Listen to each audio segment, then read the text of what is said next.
Hi guys, uh, hope you all are doing good. I want to share my experience and help you all bankers in your CIIB preparations. I found it important to post this video because I wanted to share with you the new scenario of CIIB exam. The latest paper pattern is different and level is also very different. In 2019, most of the students were shocked when they faced the paper. So I found it important to come up with this video. So I hope you all will watch it till end so that you won't miss anything. So let's get started. In this video, I'll share with you and guide you all on the basis of the information that I have gathered here and there from my friends, from my colleagues, candidates here and there. Also on the basis of my personal experiences. Okay, so my first and foremost thing that we will see here will be the latest pattern and recent exam level. Then we'll move on to preparation tips, and I will also help you out in selection of your elective subject and how it is important. What all things are very important nowadays to clear CIB. All that points we will cover here. Okay, so now the most basic thing to know is the passing criteria. Many people might be knowing, but for the new ones I'm telling you that since you cleared JIB, you will be aware of the passing criteria of JIB, right? So it's same here. In fact, it is what which will save us.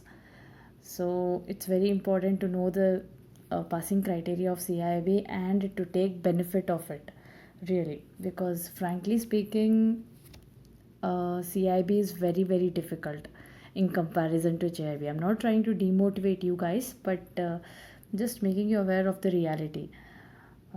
So you might be knowing till now that CIB has three subjects. One is ABM, then BFM, and then elective subject. So in order to clear CIB, like JIB, it's same as like the JIB, that you in a single attempt you have to get 45 plus marks in all the three subjects, and then after the addition of all the three subjects should be more than 150. Should be 150, at least 150. So we can say it as, suppose you're getting in a single attempt you have scored some 45 plus marks in ABM, and then you have scored again some 45 plus marks in BFM. In both the subjects you have scored less than 50. That is okay. If in the third subject, that is in the elective subject, if you are getting a good score, a really very good score, in such a way that you have crossed 50, and you have even you have got such a high score that the total of all the three subjects is now at least 150, then you are said to be you can say that you have cleared CIB. Okay, or the or the another traditional method, we all know that to clear CIB, in 4 consecutive attempts you have to get 50 plus marks. The passing mark to clear a subject is 50 marks. So in the 4 consecutive attempts, suppose you're filling the form this time, so in the coming 4 attempts, you have got 4 attempts time. In that time period you have to get 50 marks, at least 50 marks in all the three subjects. That is the most traditional way of clearing in CIB and JIB exam. But I'll suggest that use the first one. I mean, I have seen that most of the students have cleared JIB by using the first method. That is, literally 80% of the students have cleared CIB. They clear CIB by taking the benefit of the first method. That is, because it is very difficult to get 50 plus marks in ABM and BFM. I should tell you that gone are those days when CIB was never easy, but it's more difficult now. So you can say that it's a bit difficult to get 50 plus marks in ABM and BFM in your single attempts or in the initial days itself. So but it is possible to get 45 plus marks. I've seen many people who land easily between 45 to 50. uh, the study which we do uh, will easily make us get 45 to 50 marks. So I will suggest go for this method. Try it at most to clear everything in one single attempt. So you have to score 45 plus marks in ABM and 45 plus marks in BFM, because both of the subjects, their exam level has really increased a lot. So you will find it difficult to get 50 plus marks. If you're getting it, then it is very good. If you're not getting it, then this is the most easiest way to clear. ABM and BFM you get 45 plus, and in the elective subject it is going to be easy. I mean, it is found that in the recent exams, ABM and BFM level has been increased, but the elective subject is not increased. Few changes are there in the elective subjects, paper patterns, but the level has not increased. I mean, even today students are in few of the subjects, students are finding it easy to score even 70s and 80s. So it is possible. So this is the most easiest way to clear CIIB. Okay, so I would suggest go for the first method. If that is not the case, then you can go for the second method also. But just clear it. Okay, now let's move on to the preparation part. So you all know that the CIB has got 3 subjects: ABM first paper. So here I'll go slow, I'll go slow, but I'll go in depth and tell you that which module is important, which unit is important, and again where you will find theory part, where you will find case studies, and in which part you can find surprises, in which part if you which part should be read first, which part should be read later on, like that I'll go in depth. Okay, so I'll start with the first paper of CIB, that is ABM, Advanced Bank Management. Okay, so um, as we all know that every subject here has 4 modules. So the first module here, the module A, is economic analysis. I will tell you that approximately 25 marks paper come from this subject, from this module. Okay, 25 marks comes from this module. Is it important or not? Yes, it is important. Why? Because you will find that this module is comparatively very easy. Okay, you will understand, and it is theoretical, but small units are also there. Few of the units are useless, so if you will leave them, it's not a big deal. So I would suggest go with this module, read this module. Okay, don't leave this. So module A is economic analysis, which can give you approximate for 25 marks. See, the marks I am telling you are not at all fixed. You all know, even IIBF never says that how much marks they are going to allot to each and every subject. But from the recent papers and everything, we came to this conclusion that maybe approximately always this kind of equation is always there. I mean, this kind of topics are getting this much of weightage. So on that basis I'm telling you, but go with it. I would suggest go with it, because it has really it is the current scenario of CIB. Okay, so let's start. Module A, economic analysis. I would suggest that there will be 25 marks, approximate 25 marks paper will come from this subject, from this module. The first unit here will be fundamentals of economics, microeconomics and macroeconomics, and types of economies. You can see the index simultaneously, and I would suggest just note down this. I mean, what is important and what is not important. So the first unit here is important. Important means it is basic, and you will have definitions there, you will read there, you have to remember them, not in depth, but you can easily find theoretical questions here. So you can expect a 3 to 4 marks questions here from unit 1. So you read it. Second unit is supply and demand. It is also interesting, you will understand it, and there's a lot of help available here and there on YouTube. A lot of videos are there. So use everything, all the resources that are available. So unit 2, it will give you 2 to 3 marks. 2 to 3 marks is not small, because that unit is small, and those units itself are interesting. So 2 to 3 marks, so I would suggest read the unit 2 also. Then unit 3, this is money supply and inflation. I would tell you that this unit is important. Mark it as important and read it, don't leave it, because uh, 5 to 6 marks questions come from this unit. I mean, sometimes you can find that they are framing new case studies. Okay, you might your ex students will say that, okay, this, or some of the unit, they will say that this unit will never give you a case study, but now it is not the case. I'm not trying to make you demotivated, or I'm not trying to project it as a very difficult thing, but I'm telling you that if you're reading a lesson, understand it. If you're understanding the concept, then any case study they are making on that, unit, you will be able to solve it, because you know what the recent advances say, that the unit, the paper is not difficult, it is different.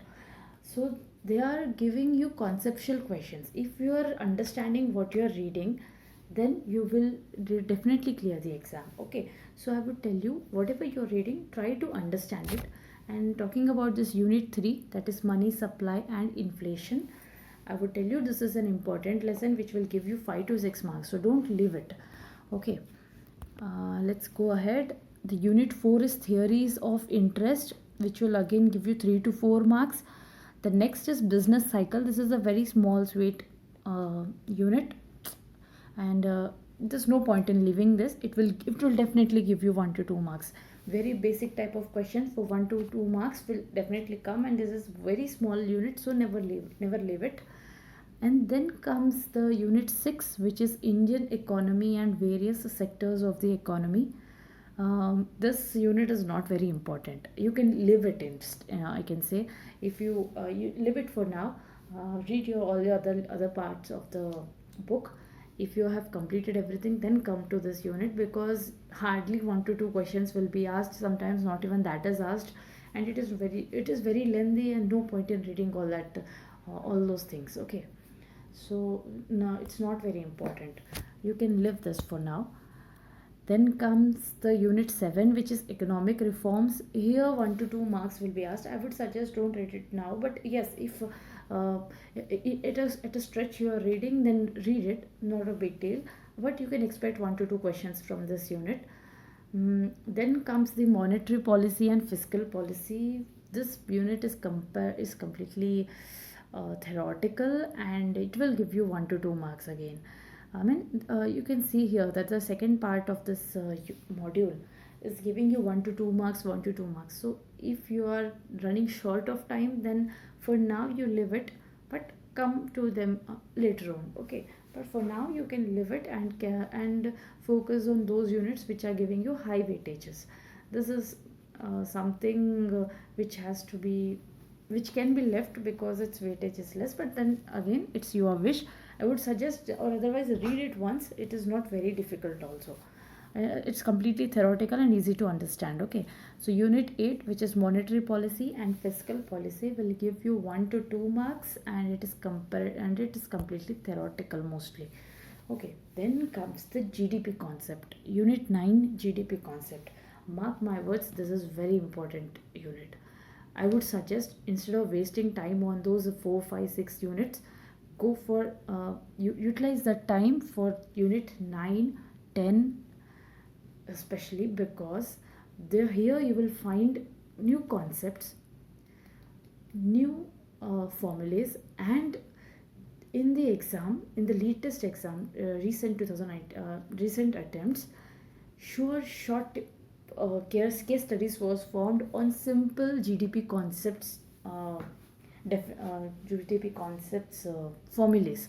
So I would suggest go for this GDP concept, because if you are reading that unit, you will find all the formulas, and it is very inevitable that numericals will definitely come.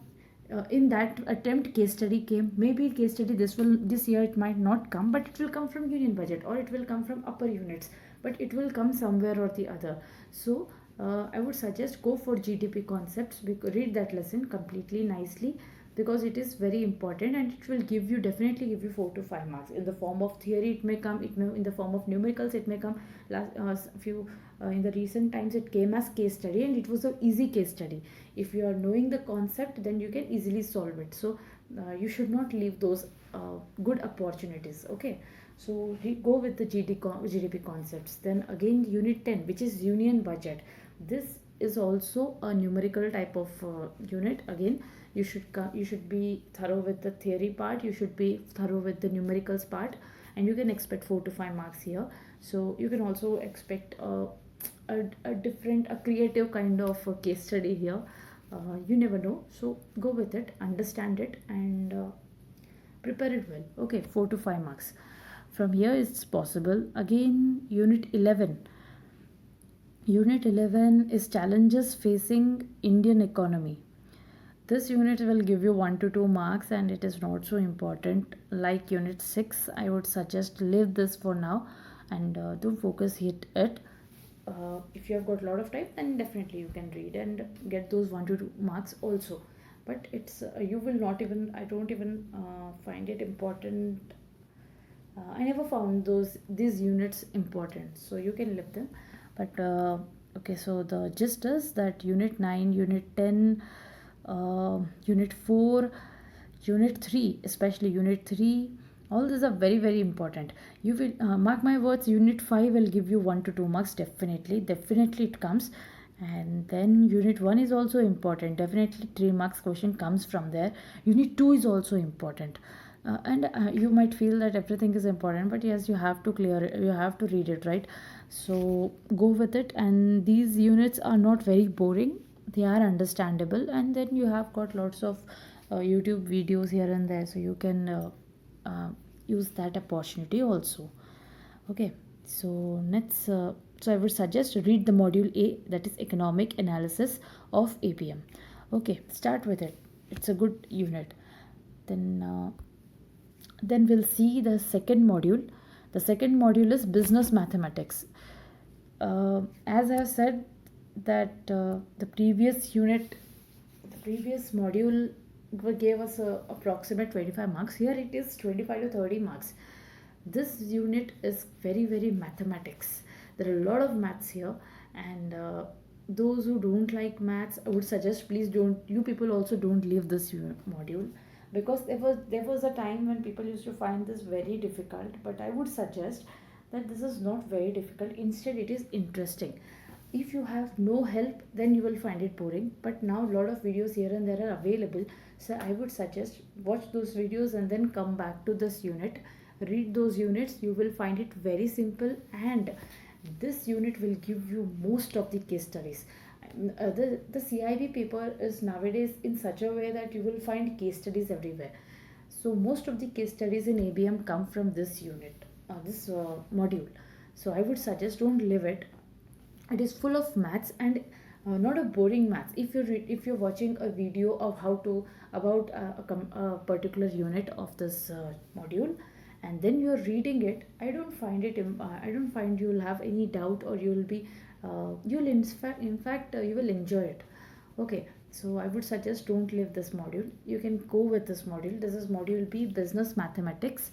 The first unit here, the unit 12, is time value of money. Here you will see that a lot of weightage is there, and frankly speaking, the weightage I have written makes no sense, because I'll tell you in the end. Unit 12 is time value of money, which can give you 4 to 5 marks. I mean, weightage nowadays is more. Again, the next is sampling methods. In this there are a lot of methods and all, so you have to remember them, and you have to implement them. Case studies on them are very common. 1 mark questions are also very common, so you have to read it and understand it. Okay, so sampling methods, that is unit 13, can give you some 3 to 4 marks. A lot of maths, lot of logic, lot of methods are here. Unit 14 is correlation and regression. This is interesting, understandable, and it can give you 4 to 5 marks. A case study from here can be expected. Again, unit 15, time series, which can give you 3 marks. Okay, 3 marks, I mean here 3 marks, it means you can expect theoretical questions also. Okay, direct theoretical questions. Okay. Then unit 16 is estimation. Here I have written 2 to 3 marks. Doesn't mean that this unit is not important, because I am telling you that they can surprise you with a easy case study from estimation unit, or from time series unit, from any of the unit from this module. So here in this module, don't leave any unit. All the units are equally important. Here I have written given few bit less marks to few of the units. That is because in recent times they might have not asked, but in the recent times it has also happened that they have given case studies from the units which they never asked. So I would suggest go with all the units of this module. All are important. If you find any of the unit difficult, then leave that particular unit, go to the next. That is not a sin, you can do that, but cover as much as possible. So next is unit 17, that is bond investment. Here you can expect 3 to 4 marks. After that comes linear programming. Here you can expect 5 to 6 marks. I mean, here there are it is very probable, there are a lot of probability that a case study can come from this in the next exam itself. In the coming exam itself, you can expect a case study from this. So explore all the case studies that are available on YouTube or in internet. Next is unit 19, which is simulation. Simulation, this subject came as a surprise. You won't believe, in the recent times, this is a very small sweet unit, very small unit, but it surprised with a 5 marks case study, and that was very very easy. Yes. So, and that's why I'm telling that you module B, business management, will give you lot of case studies. Lot of case studies will come from this module. That's why I said that 25 to 30 marks you can expect from this unit.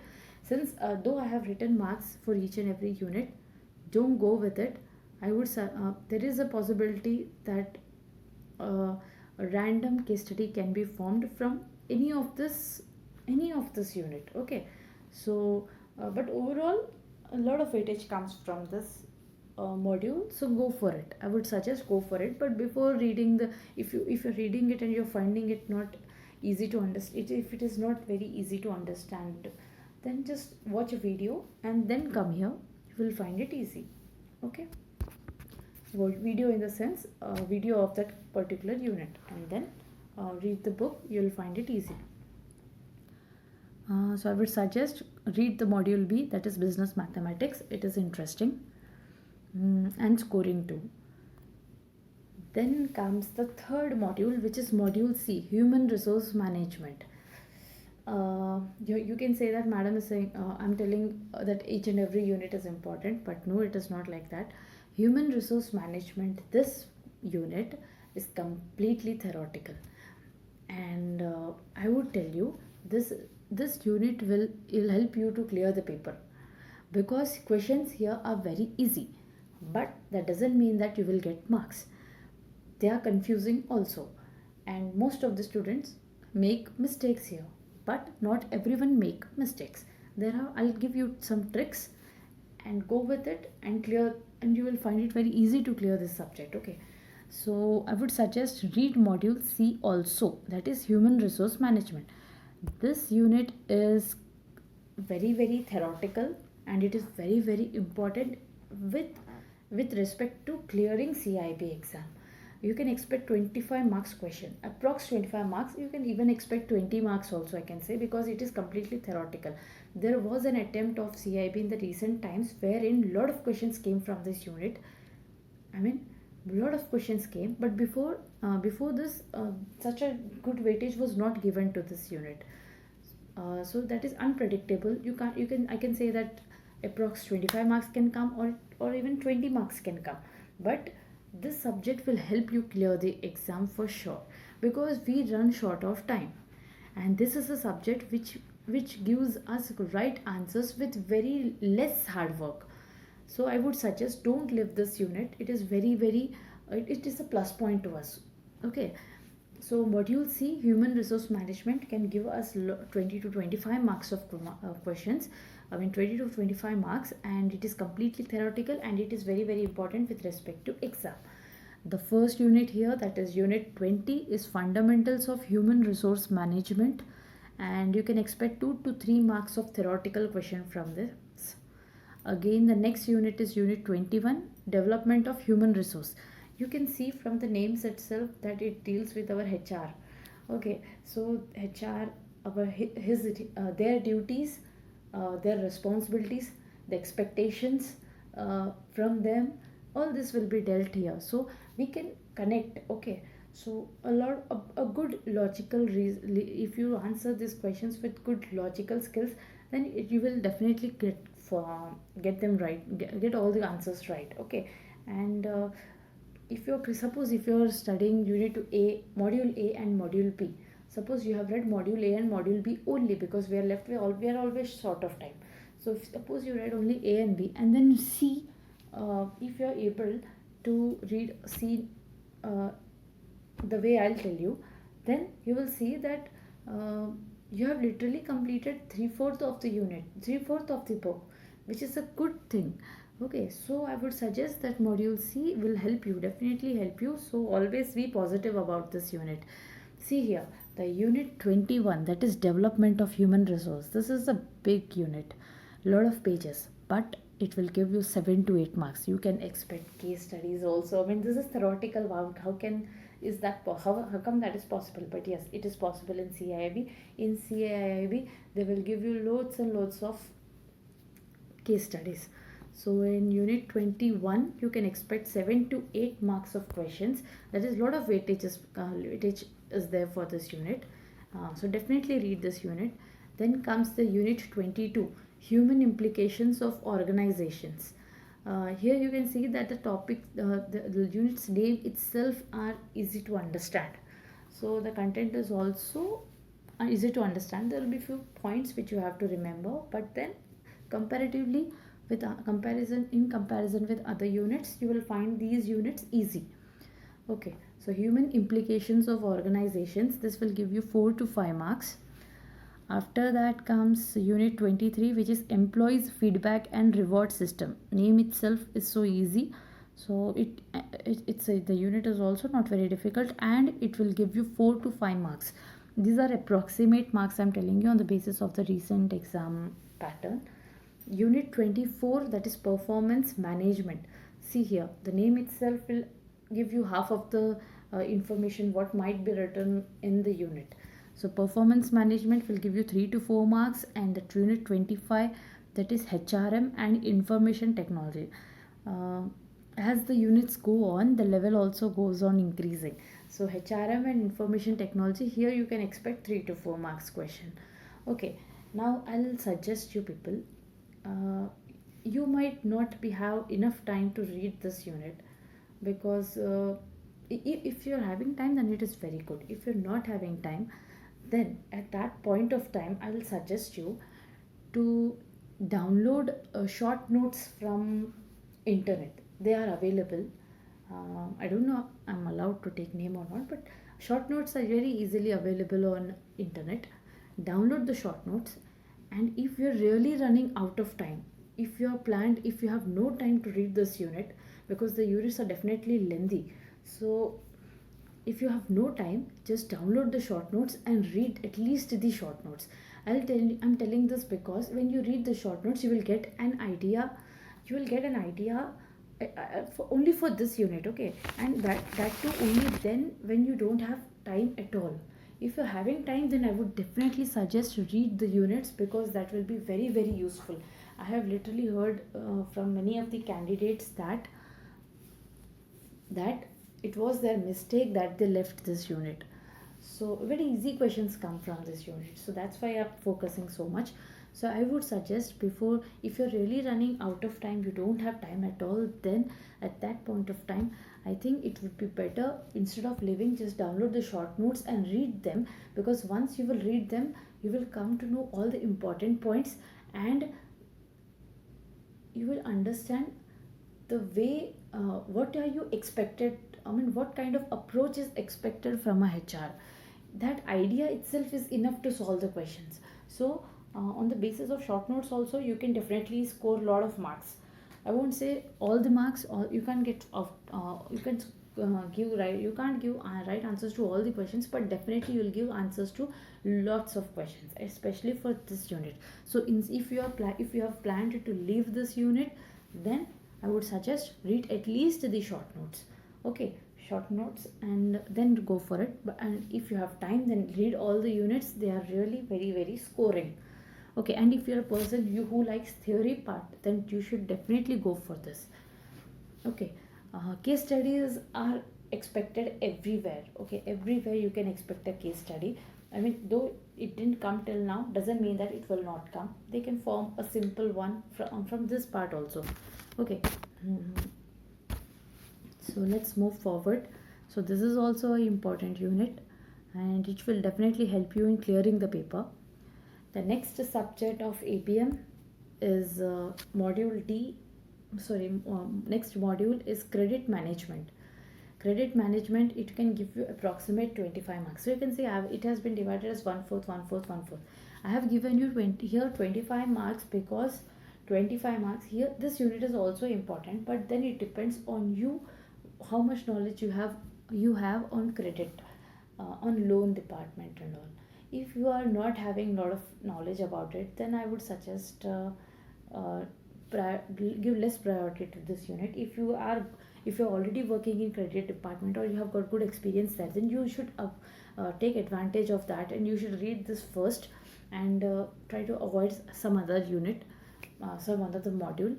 But it completely depends on your knowledge about credit. If you are knowledgeable about it, then it will definitely help you out, and you will find it easy. If you don't have any idea, then you can find it difficult. Okay, the units here are small. If you are able to find it interesting, then definitely it is a boom. And here you can see that the first unit is unit 26, overview of credit management. In this first introductory unit itself, you can get some 3 to 4 marks questions. The next is analysis of financial statements. Okay, you can see here we are slowly going into accounts. Okay, analysis of financial statements. This unit is very important, and it will give you 7 to 8 marks. 7 to 8 marks. If you have planned to read this module, then you should definitely go for this unit. You should not leave this unit at all, because it is very important. Okay, so the next unit here, here is working unit 28, working capital finance. Working capital finance can give you 4 to 5 marks. The next is unit 29. This module has numericals also. This module has theory part also. This module has case studies also. Combining all the data that you are getting from this, all the units, they can form a case study. So if you are reading it, then read it to an extent wherein you understand it. Okay, unit 28, working capital finance, will give you 4 to 5 marks. Next is unit 29, which is term loans. Easy for those who already know this topic. Really easy, and I think all the bankers can do this. It is not very difficult. Instead of leaving, you should definitely read and go. You can expect 3 to 4 marks question from this unit itself. Then the next is credit delivery. If you're working in credit department, you will really find it very easy, and understanding will be very easy. Okay, the credit delivery will give you 3 to 4 marks.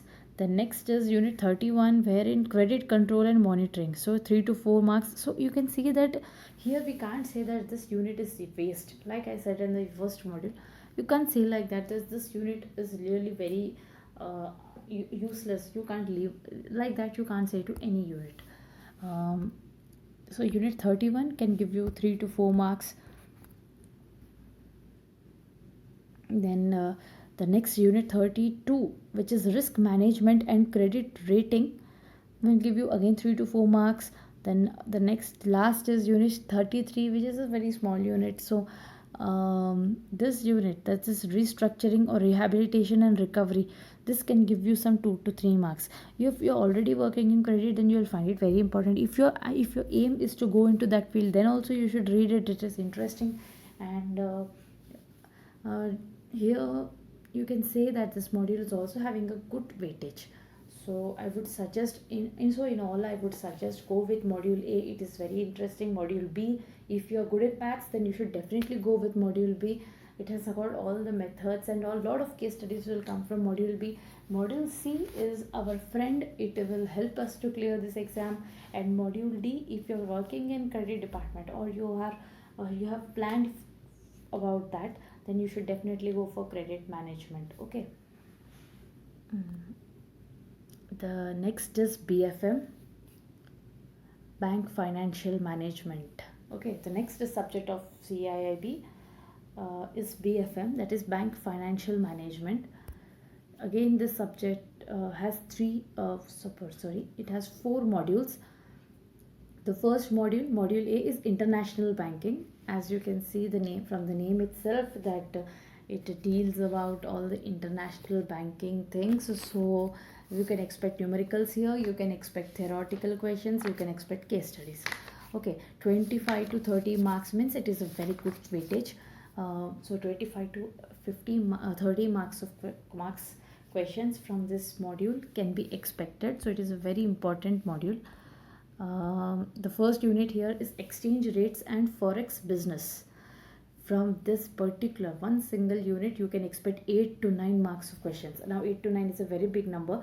You can expect less also. Less questions can also be asked, but I'm telling you that even possibility, a lot of questions come from this unit. There are a lot of numericals that are possible from this unit. There are a lot of case studies which are possible from this unit. A lot of theoretical questions possible, and it is interesting also.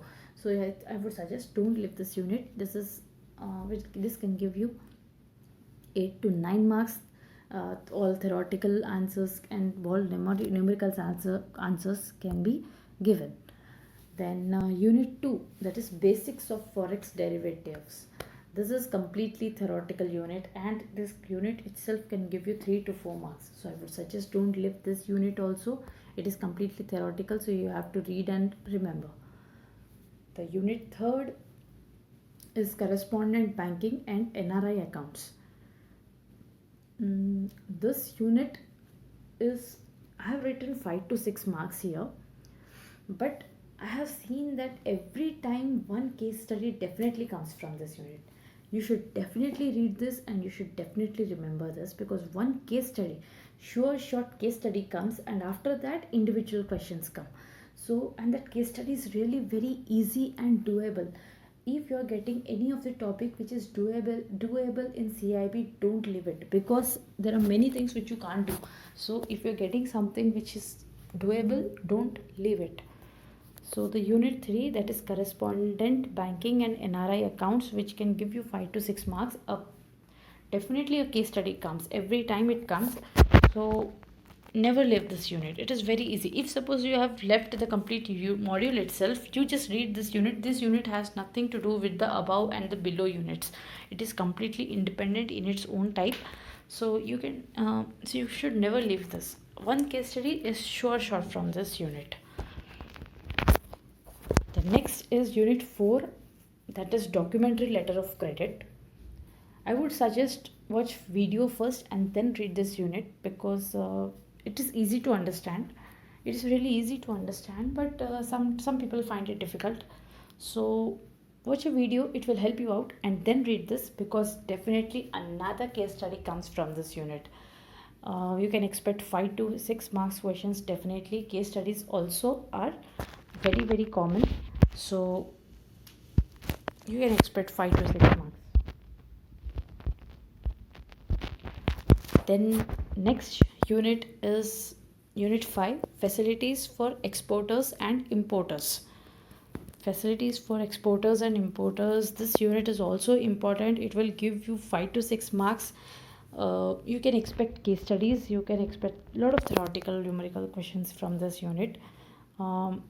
It is easy to understand also. It is not very very difficult, but bit lengthy, but definitely case study comes from this unit, so you should not leave it.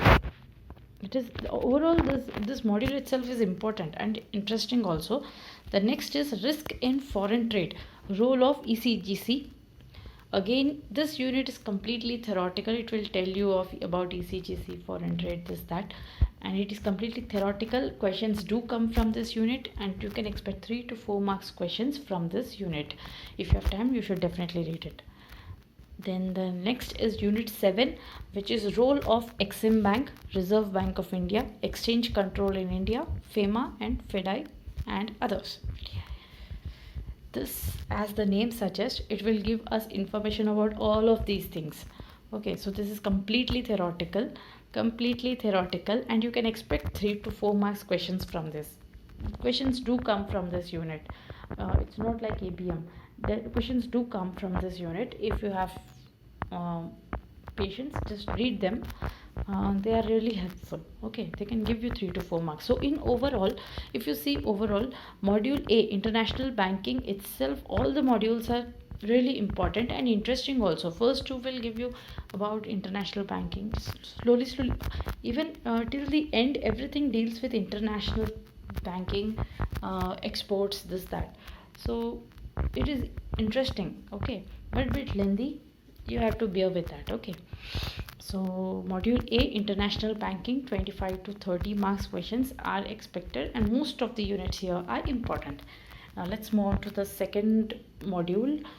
BFM second module is risk management.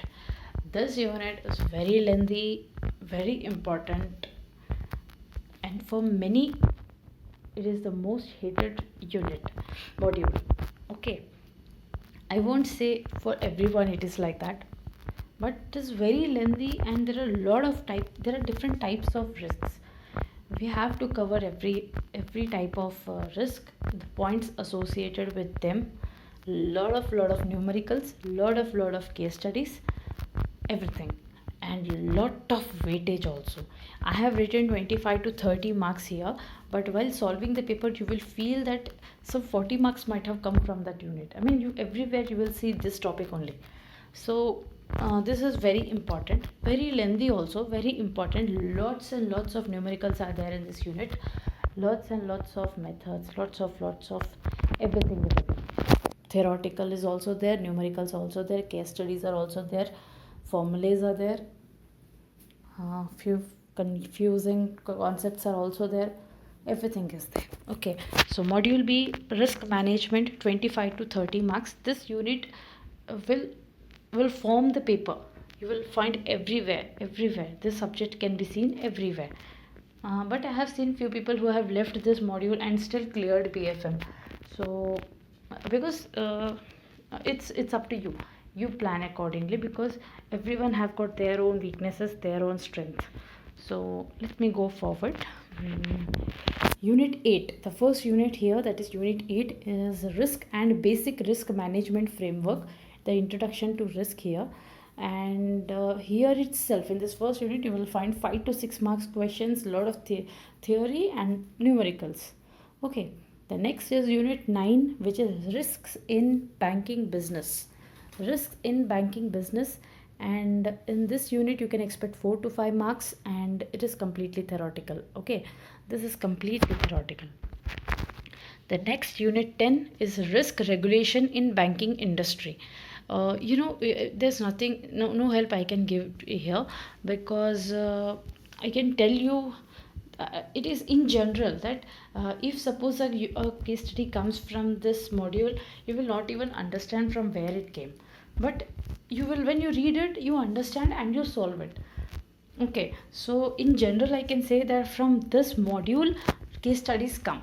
Okay, module unit 10, but I should tell you, unit 10, which is risk regulations in banking industry, this unit is very important. Lot of case studies, it is very lengthy also, lot of case studies, lot of numericals, theory questions, everything comes here from here. So if this is the most important unit 10 is the most important unit of entire BFM paper. And if you're talking about module B, then definitely unit 10 you have to do it. Okay, module 10 is most important, lot of weightage comes from here.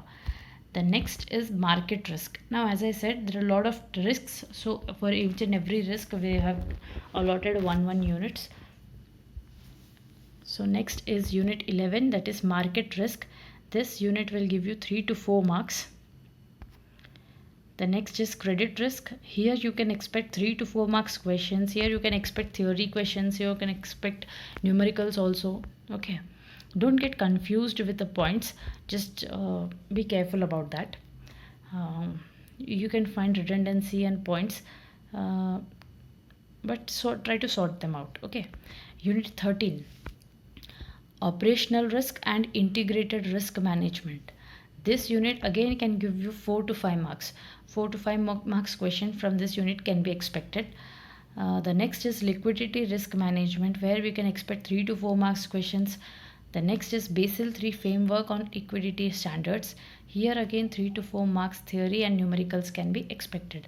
So overall you can say that none of the unit here is useless.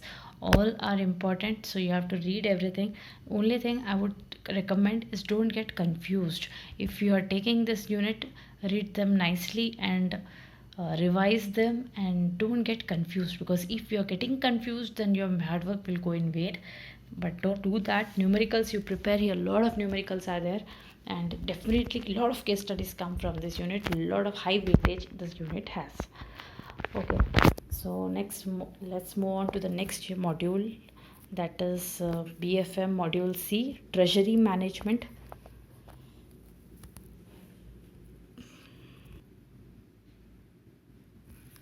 Okay, so the next module is module C, treasury management. This unit is again very theoretical. Here you will not find numericals and all, lot of numericals and all, but here this is theoretical. Like the module C of ABM, here also it can help you, but then there it is, there you don't even have to read much. Here you have to read in order to take the benefit of this unit. Module C, treasury management, is completely theoretical and it will give you 20 to 25 marks. This is completely theory. If you will see that in order to clear this exam, it is very important. It is very important because just by reading this these few chapters, you will get 20 to 25 marks questions. And since it is completely theoretical, you will have direct questions. Okay, even if they try to make a case study, those will be direct questions. So if you are able to do this module, then it is a plus point. Okay, this can give you 20 to 25 marks of question. Sometimes it can be 20 marks only, or it can be 25 marks also. Treasury management, completely theoretical. The first unit here, unit 16, is introduction to treasury management. This introduction chapter will itself give you 3 to 4 marks. Suppose if you're working, or if you're already working in treasury department, then I'm telling you this will help you, because the ones who are not working there might not be aware of many things which will be written here. So but that is also fine, we can read it. It is completely theoretical and understandable also. So the next unit here is unit 17, that is treasury products. As the name suggests, a lot of products will be there here, and this will give you 5 to 6 marks. So you can expect a lot of questions from this unit, unit 17. Okay, then after that comes the unit 18, which is funding and regulatory aspects. Funding and regulatory aspects, here you can expect 3 to 4 marks questions, completely theoretical. Okay, you have to read and understand. The next is treasury risk management. Like other risks, here also there is risk. So this is treasury risk management, and from this unit you can expect 3 to 4 mark questions. Then after that, unit 20, which is derivative products. Derivative products, this chapter will definitely give you 3 to 4 marks. This you can see that treasury products and derivative products, these two are important. While trying to make the paper difficult with respect to this module, they will try to involve many questions from treasury products and derivative products. So if you're getting a hold on these two units, then I think it will be very beneficial. Okay, apart from that, all the units have got a lot of weightage. Okay, the next is unit 21, which is treasury and asset liability management. treasury and asset liability management. This unit will itself give you 4 to 5 marks questions, a lot of theory questions, and even case studies are possible. So you can expect everything from this unit. So in all, I will say that read this sorry in all, I would say read that read that module C. Don't leave it. If you have time, definitely go for it. If you're finding module B, that is risk management, is difficult for you, then you should definitely read treasury management, because it will save us. Okay, so go for treasury management. It is completely theoretical. Okay, so after that, I would like to go to the next module, that is BFM, module D, that is balance sheet management. Here I have written that it is approximately 25 marks, but mark my words, it can be more than that also sometimes, and or otherwise 25 marks. It is also having a lot of weightage. Module B and module D, module B and module D will form the paper. Okay, so balance sheet management will give, last time in the previous attempts, balance sheet management has formed a lot of case studies. You know what, the the paper was not difficult, it was different. I have seen that those students who have read this unit, especially this module D unit, and they have understood it, those who have understood it, they were able to solve the lot of case studies which others could not, because they went with a traditional method, while those who could understand this module, they could solve those different questions. Those different questions were not difficult, they were just different. Okay, if you know the concept, you would have been able to solve those questions. It were like that. So I would suggest, if you have read balance sheet management, balance sheet before, or if you have read those topics of JIB, and or if you are from accounts background, then you should definitely go for it. Even if you have not, then also, if you are able to get a hold on this unit, then you will be very safe, you will be a very safe player, because a lot of questions come from this module. Okay, so the module D, that is balance sheet management, will itself give you approximate 25 marks. I would even say, if our luck is good, it can go to 30 also, and sometimes it can go to 20 also. Okay, but a lot of questions come, and a lot of case studies, especially case studies, they love to give case studies on balance sheet, because it is very easy to form a case study on balance sheet. So many variations they can do. So getting a case study on balance sheet management is very common. So I would suggest read this module. Okay, so the first unit here is the components of asset and liabilities in bank's balance sheet and their management. So here, as the name suggests, it is like introduction part, wherein assets and liabilities in a bank's balance sheet will be all the components which come under assets, all the components which come under liabilities, how to differentiate this and that. All that will be included here, and from this one unit itself, you can expect 6 to 7 marks. If I'm writing 6 to 7 marks, don't expect that 6 to 7 theory questions will come. You can expect a case study, small case study, like that. Okay, you can expect theoretical questions also, but not all questions will be theoretical. Okay, then the next unit is unit 23, which is banking regulation and capital. This unit can give you 2 to 3 marks. Then if you go forward, then unit 24, that is capital adequacy, the Basel II overview. This unit will give you again 2 to 3 marks. All these units are important in their own way, you can't leave anyone. Okay, so the next is unit 25, which is supervisory review, which will give you 2 to 3 marks again. The next is 26, unit 26, which is pillar 3, market review. These are very important units. Okay, I have written 2 to 3 marks. So 2 to 3 marks, but you can expect 2 to 3 marks of theoretical question, but overall you can expect a case study. Okay, then the next is unit 27. Unit 27 is asset classification and provisioning norms. This is very important. You should be aware of the latest provisioning norms, latest updates of provisioning norms, etc. Okay, so that is a bit challenge here, that we have to be aware of the latest provisioning norms. if time permits, I will definitely give you a video on that with the latest readings, latest values and all the latest things which will help you with respect to exam. I'll give you uh, I'll give a video on that, so it will be helpful. You don't have to search here and there. Okay, unit 27, that is asset classification and provisioning norms.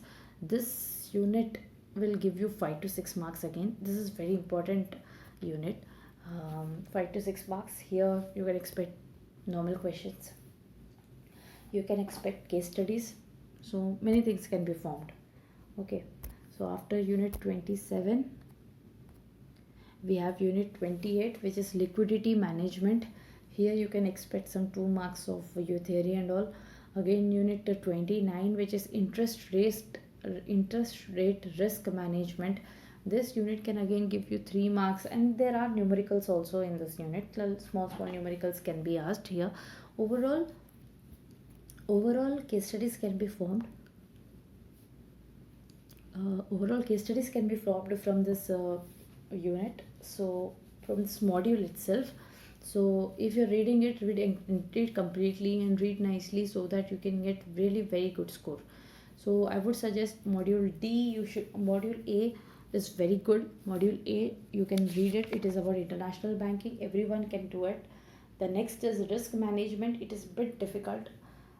If you are able to do it and do it very nicely, then you are on very safe side. If you're not able to do it, then you should do remaining all the modules. Okay, you can't leave 2 modules, because module B and module D are the most important ones. Okay, then comes module A, and then comes module C.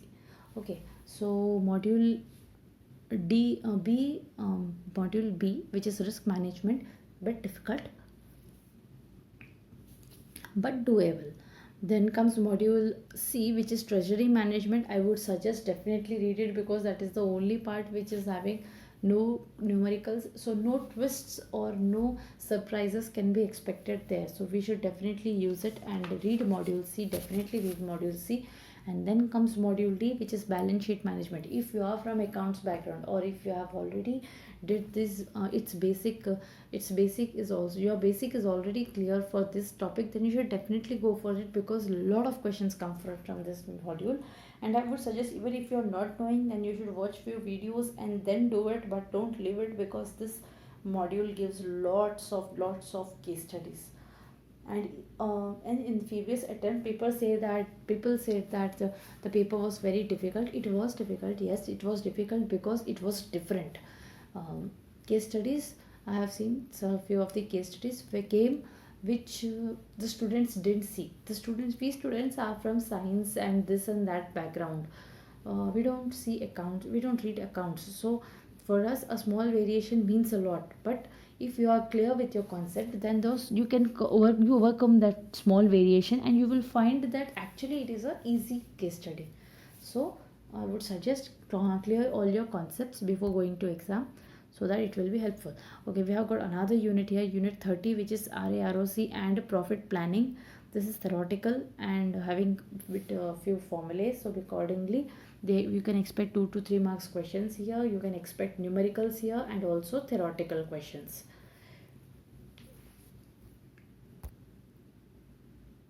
Okay.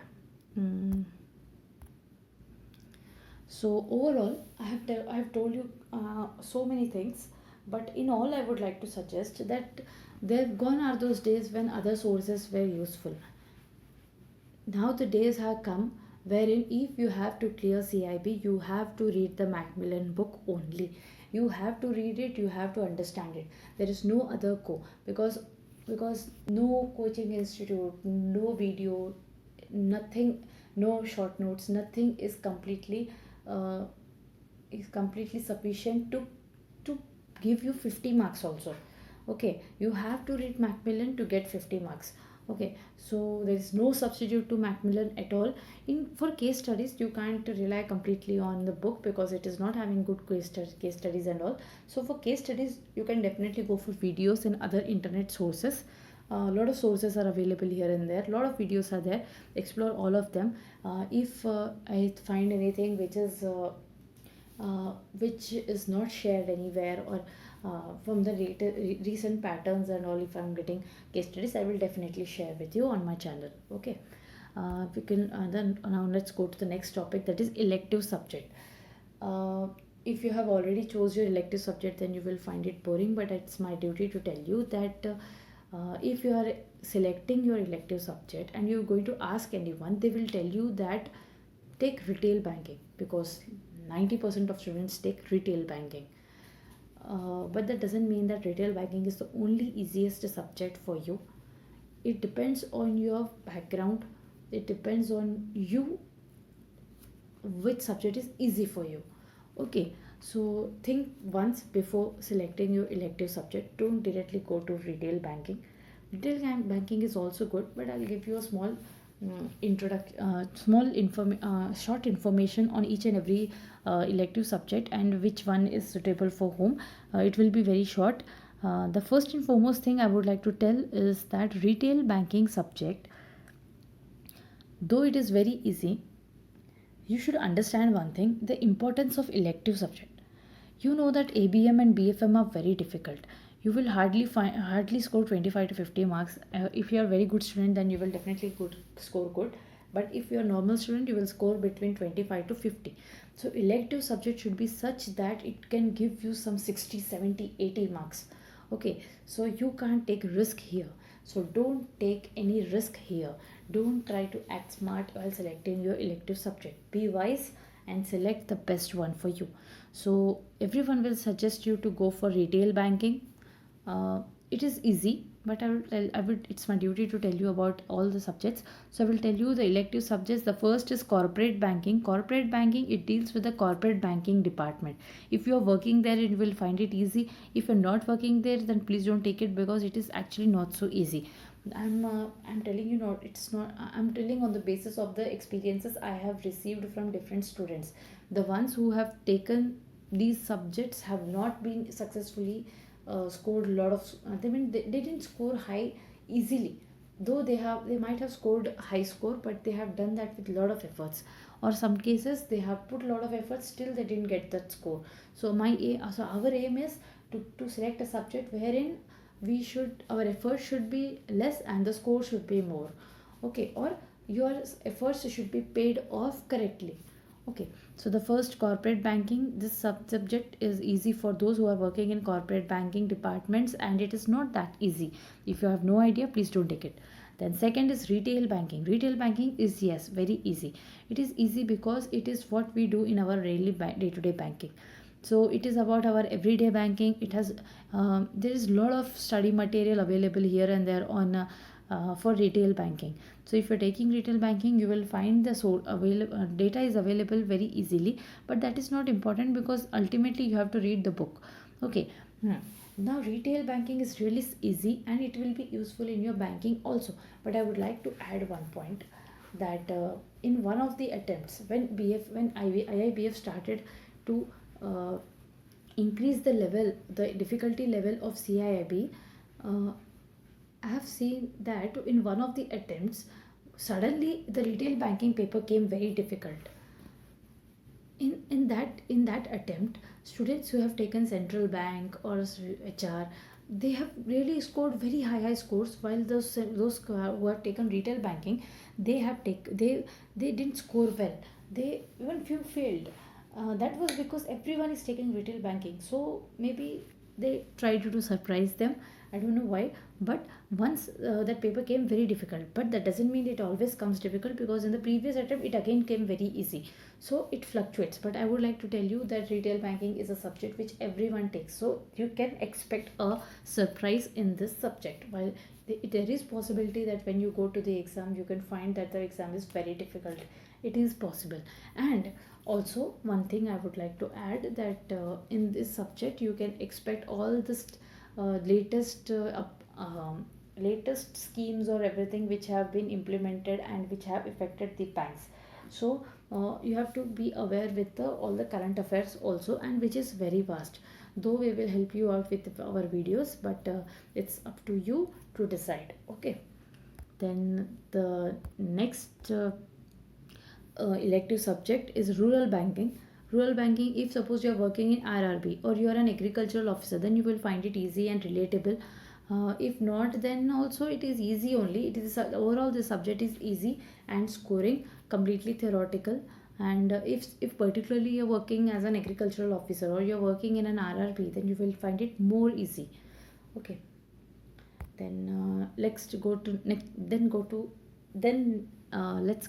next subject, that is international banking. This is very difficult. If you have any plans to go for a foreign posting, then also this doesn't mean that if you take this subject then you will be posted foreign. But if suppose you're interested particularly in that field, then only go for it, because it is really difficult. It is not at all easy to score very high. It is not easy to get high score here. That doesn't mean that you can't get it, but you have to really put a lot of efforts to get that high score. So the international banking subject, it's about foreign posting. And as we have seen earlier, that the CAIB BFM papers module A was international banking, so you can find some of the relation here. So since you have read that module, while reading this book you can find it bit relatable, but then I would like to add that in overall this subject is difficult. Then the next subject, elective subject, is cooperative banking. Cooperative banking is about the cooperative banks. So if you are a cooperative bank employee, then you can find it more easier than other students. So if you are working in a cooperative banking, etc., then you can dare to take this risk. Otherwise, in general, we have seen that cooperative banking students don't get lot of score, so you can say that it is difficult. So if you have other options, then go for it. It is bit difficult to score good marks here. The next subject is financial advising. Financial advising, this subject is actually easy, and if you have done MBA or you have from finance background, then yes, you will find it easy. But still I would like to tell, if you have no such backgrounds and all, then also you will find it easy, but there's no point in taking it because it will not be useful to you. So I would suggest, if you are from finance or MBA background, then go for the subject. It will be easy, more easier for you, and in overall also it is a good scoring easy subject. Okay, financial advising is an easy subject. Then the next subject here is human resource management. The seventh subject is human resource management. If you are a HR professional of your branch, of your bank, then you will find it easy, because here everything will be theoretical. As I've said earlier, the CIB ABM's module C, which was human resource management, therein also I have said that this subject is completely theoretical. If you have read that unit, then you will find this your book bit relatable. Okay, and in overall also it is easy. There are a lot of people who have scored lot of good high scores in this subject. So overall you can say that human resource management is an easy subject. The next subject is information technology. Information technology, this subject is also easy. If you have done engineering or you have some MCA syllabus and all, then you can relate it to them. If suppose you have taken this subject particularly in engineering and MCA, then you can definitely go for it, because it will be helpful for you. Your efforts will be less, and actually this paper is easy. So you can easily get a bigger score. So go for it. Information technology is an easy subject again. Then the next is risk management. Unit 9, module, the subject 9th, which is risk management. If suppose you are working in if you're working in risk management departments and want to have foreign posting and like that, then you can definitely go for it, because actually this is a difficult subject. It won't give you a lot of marks. Though the second paper, that is the BFM's module B, which is about risk management, can help you to some extent, but in overall the risk management elective subject is not an easy subject. It is actually considered to be difficult subject. Okay, now the 10th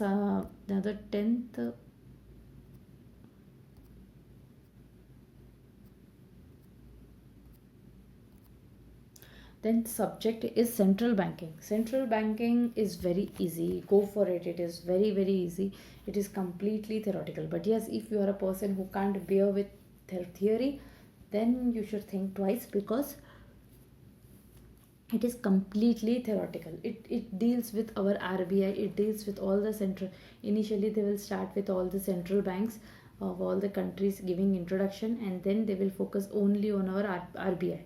And it will also help you in getting some banking awareness for other competitive exams, because in other competitive exams you can expect some RBI questions. So here everything will be about RBI will be cleared, which is all. It is also an easy subject, so go for it. It is a must do. Okay. Then the 11th subject is treasury management. Treasury management is also a good subject, but if you are already working in treasury department, or if you have a good experience there, then you will find it relatable. Otherwise you will find everything new. The CIB paper 2 BFM's module C was also about treasury management. So while reading treasury management unit, you will understand actually what kind of things you can face here. If you find that interesting, then you will find it interesting here also, but otherwise it is normal. It doesn't give you any extra benefits. Retail will give you that benefits, again central banking will give you that benefits, HR will give you the benefits which other papers can't give you.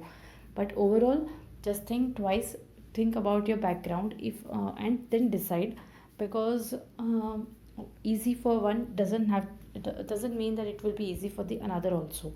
So think once before deciding. Okay. Now I would like to tell that the central banking paper is very easy.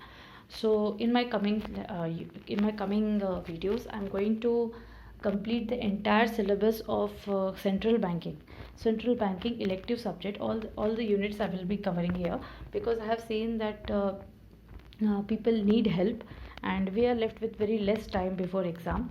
So I will help you out in clearing this paper with very good score, so that if you're getting some 60 to 80 marks here in this paper, then you are ABM and you don't have to write this CA. You can clear the CAIB in one shot itself. So it is very important. So in to clear the elective subject with a good score, so I'm going to my coming lectures, I will go in my coming videos, I'm going to make videos on central banking. You can follow my channel for complete preparation of central banking and for other useful topics, and also for tricks for CIB exam. So all the small tricks, or all those new things which I will feel important, I will definitely update you on my channel. Do subscribe it. Why I'm asking you to subscribe? Actually, subscribing is very important. I'm not. I have a small my personal experience. When I was writing my CIB, I used to follow a channel. Every time I watched a video, I used to like their videos a lot. I found them very helpful. So after watching that video, first itself I have subscribed to that channel. Then I have always liked those. After watching every video, they were very useful, so I used to like them. What happened? Lot of case studies I have prepared from that channel, and when I went to exam, two case studies came directly from those videos. Two case studies. I mean, not completely same, but since I watched those videos, I was successful in solving those two questions, two case studies. So you can say 10 marks in BFM I got because of that channel.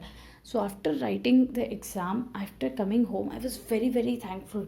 I was very thankful. So I just took my phone, and I just thought that in the comment section I will mention this, and I will give them special thanks. Okay, by the time I opened the channel, I found that already a lot of students were already thanking that person for their help, because of them we got easy marks, right? So we were very thankful.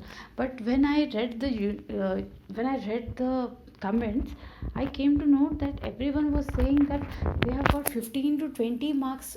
Some were saying 15 marks, and some were saying 20 marks, 20 easy marks from the channel. Well, I got only 10 marks. I was shocked. I have also watched all the units, all the videos. Then how come I got only 10? How come I got only 10 extra marks while they managed to get 20? Later on, I came to know that they were talking about few of the case studies which I have left in the exam, and they solved it, and they were giving the credit to that channel. I I was shocked that how come I missed them. I came to know later on that just before the exam, the one day before the exam, I was very concentrated about reading and revising my subjects. In that time they have that channel has given the channel has given new case studies. They give three new case studies, and I missed only those three case studies. I have literally solved all the hundreds of case studies from the YouTube, but I missed three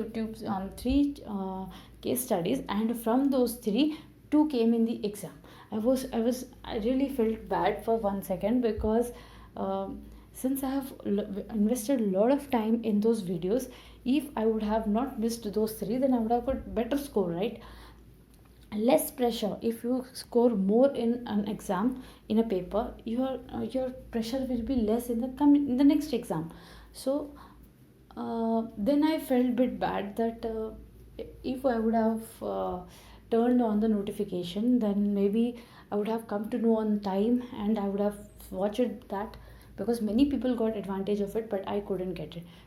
Though I got 10 marks, and it is a good thing. So that's why I'm telling you, do subscribe the channel and press the bell icon, because when the exam comes closer, you won't have time to keep checking things.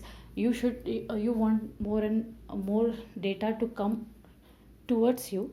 You don't have to go, you should not go towards the data should come to you. So do subscribe the channel, and if you found it, do subscribe it. If you find this video useful, do subscribe it, and press the bell icon also. You will get the notification so that you won't miss anything. And in all, I would like to conclude this long video here, and thank you so much for watching, and all the best, guys. Though since I made this video in English, I know that a lot of mistakes will be there. Lot of if any point of time you don't understand anything, do ask me in the comment section. I would recommend, if you find the video very fast, then slow down the video and watch it. If you find it very slow, then increase the speed and watch the video, and enjoy, and all the best, right? Thank you.